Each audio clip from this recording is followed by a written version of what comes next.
Nous sommes à Bruxelles, acteur majeur dans la lutte pour faire coïncider emploi et compétences. Je suis Maitri Setharaman, bienvenue dans Real Economy. Cette semaine, nous interrogerons la commissaire européenne pour l'emploi sur ce qui peut être fait pour mieux préparer les Européens à un marché du travail en évolution. En Irlande et en France, nous verrons comment des actifs expérimentés se dotent de nouvelles compétences avec l'aide du public et du privé. Nous partirons ensuite au Royaume-Uni pour savoir si l'apprentissage peut rendre un profil plus intéressant. La population européenne est vieillissante, les jeunes sont de moins en moins nombreux, d'où un vivier d'actifs qui se réduit et qui doit travailler, en étant productif bien sûr, pour supporter le poids d'une forte proportion de personnes âgées. Faisons le point sur la situation actuelle et sur les perspectives futures en matière d'offres et de demande de compétences dans notre cours accéléré.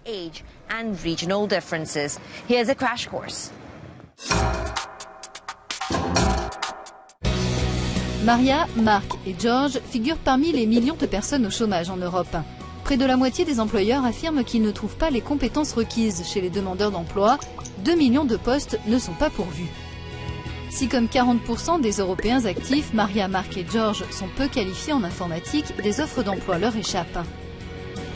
En 2020, 90% des emplois en Europe nécessiteront d'avoir ces connaissances. On estime que 825 000 postes seront vacants pour cette raison.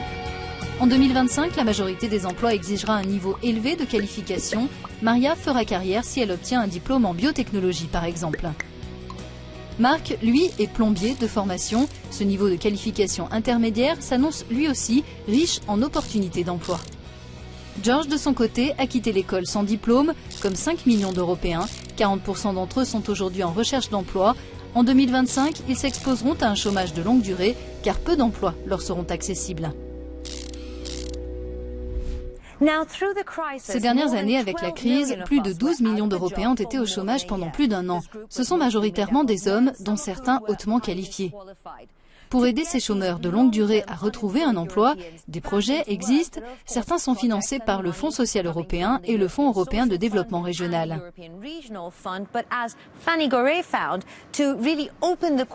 Mais comme a pu le constater Fanny Goret, l'aide publique va de pair avec les initiatives du secteur privé.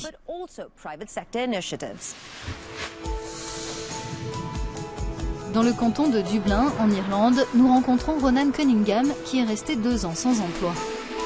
Ce diplômé en droit a travaillé plusieurs années avant de créer son entreprise, mais celle-ci n'a pas survécu à la crise. À l'époque, je ne savais vraiment pas quoi faire parce que j'étais dans le flou total. J'avais acquis un peu d'expérience dans un petit cabinet juridique, mais je n'étais pas totalement formé. J'ai entendu parler de l'Innovation Academy, je me suis intéressé à cette formation, j'ai postulé et heureusement j'ai été reçu. Ronan a suivi des cours pendant 6 mois dans le cadre de Springboard, Tremplin en français, une initiative publique qui depuis 2011 a permis de faire acquérir à quelques 30 000 personnes des compétences intéressantes sur le marché de l'emploi. Grâce à cette formation, Ronan a lancé sa société de promotion du foot-golf, un nouveau sport en Irlande.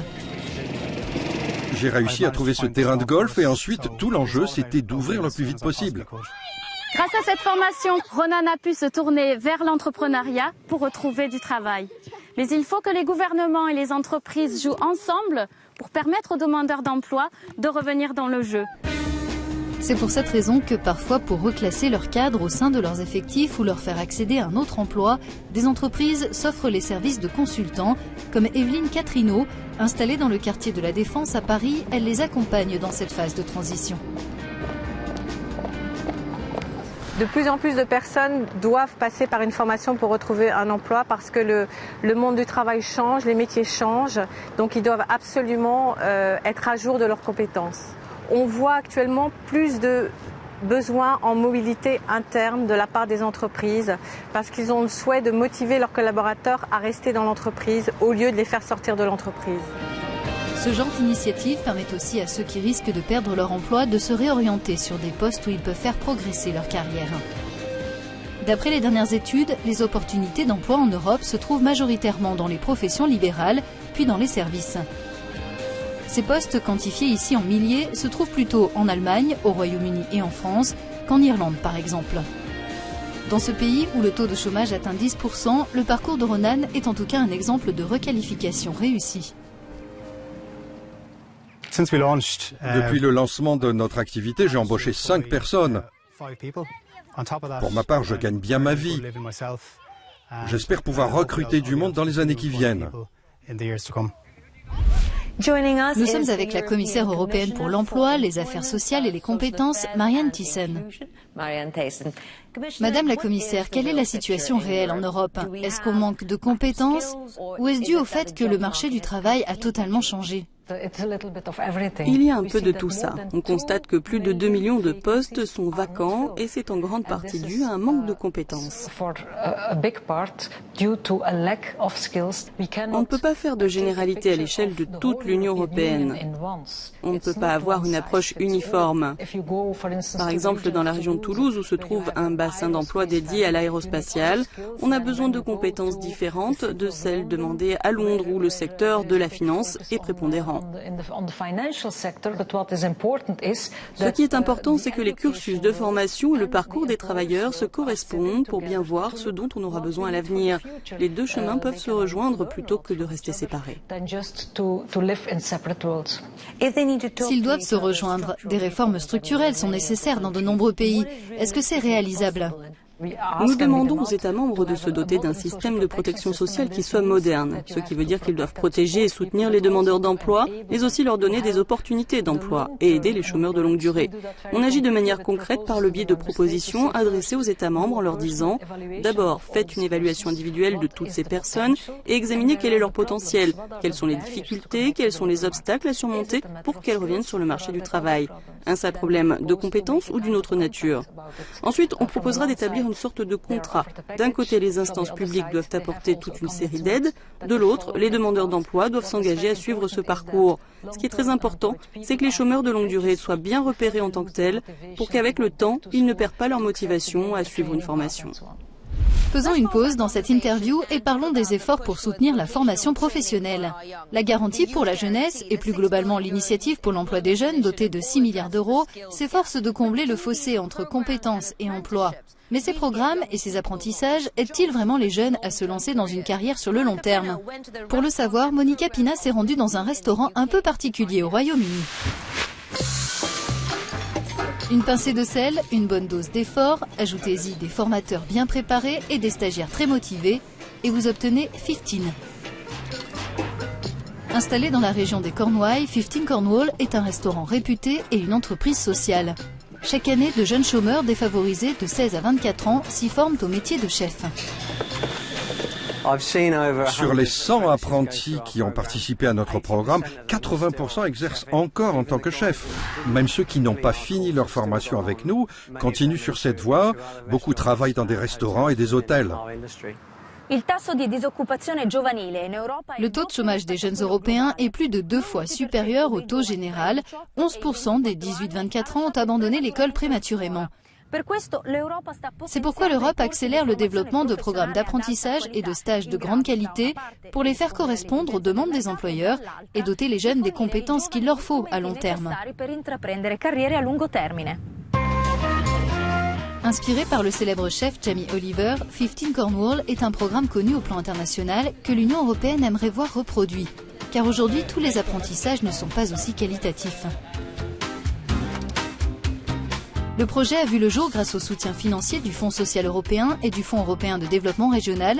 Depuis 2006, il a reçu 2,5 millions d'euros auxquels s'ajoutent des financements nationaux.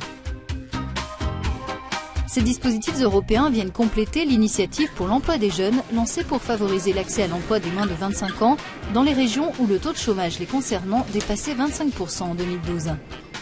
Grâce à cela, de nombreux jeunes ont pu trouver leur voie, comme Jack, qui de stagiaire est passé formateur. La formation professionnelle, c'est beaucoup plus facile pour quelqu'un comme moi. Je ne brillais pas vraiment à l'école. Je suis allé au lycée, puis j'allais me lancer dans des études. Mais l'approche universitaire, ce n'était pas pour moi. Cette formation, ça a été un tremplin qui m'a fait gagner plusieurs années de carrière. Les projets comme 15 sont bénéfiques pour les jeunes qui y participent, mais ils stimulent aussi l'activité locale. Le restaurant, par exemple, s'approvisionne auprès de producteurs de la région. Nous sommes toujours avec la commissaire Marianne Thyssen. La question de l'inadéquation des jeunes au marché du travail a-t-elle changé depuis le début de la crise? On voit encore les conséquences de la crise. Il n'y a pas assez d'emplois, beaucoup d'emplois ont été détruits. Quand on regarde cette question de l'inadéquation des jeunes avec les demandes des employeurs, ce qu'on constate, c'est que comme il n'y a pas assez d'emplois, les exigences sont bien sûr souvent élevées de la part des employeurs. Et de nombreuses personnes, quand elles ne trouvent pas l'emploi de leur vie, pourrait-on dire, acceptent des emplois moins qualifiés. Et c'est là que se situe le problème. En particulier pour les jeunes, parce qu'en raison de la crise, ils n'ont aucune chance d'acquérir une expérience professionnelle.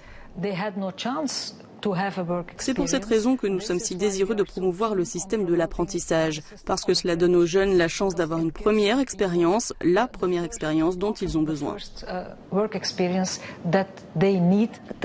qualité de la formation est importante, parce que parfois les jeunes passent d'une place d'apprentissage à une autre sans jamais trouver de véritable emploi. Il faut qu'on fasse attention à ça. Quand on voit que des jeunes sont cantonnés à des contrats précaires, de courte durée, qu'ils n'ont accès qu'à cela, contrat après contrat, ce n'est pas une bonne chose. Il faut accepter cette première phase de précarité, mais qu'elle mène à un moment donné une meilleure opportunité d'emploi. Et c'est pour cela qu'on dit, faites attention, il ne faut pas accepter qu'un marché du travail se divise entre d'un côté les jeunes dans la précarité et de l'autre les plus âgés dans des situations privilégiées. Ce que prévoit notre stratégie pour de nouvelles compétences, c'est que nous allons regarder quelles sont celles qui devraient être requises à l'avenir. Et ce constat sera fait au niveau régional pour bien voir les disparités. Deuxièmement, on veut avoir un meilleur système de reconnaissance des qualifications. C'est ainsi que s'achève cette interview. Merci Madame la Commissaire et merci de votre attention. À bientôt.